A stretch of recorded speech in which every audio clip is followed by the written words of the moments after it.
আজ পহেলা বৈশাখ, সেই উপলক্ষে কোনো জায়গায় যাওয়া হয়নি। সকালে পান্তা ইলিশ খাইছি।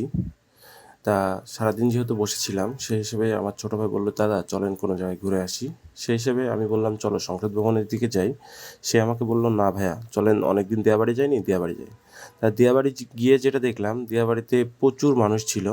আগে জানতাম রমনার বটমূলে পয়লা বৈশাখ হয়, কিন্তু না, এখন দেখি যে দিয়াবাড়িতে পয়লা বৈশাখ হচ্ছে। দিয়াবাড়িতে প্রচুর মানুষ ছিল। ইভেন উত্তরা সেন্টার যে মেট্রো রেল স্টেশন, সেটাও পুরো জ্যাম হয়েছিল।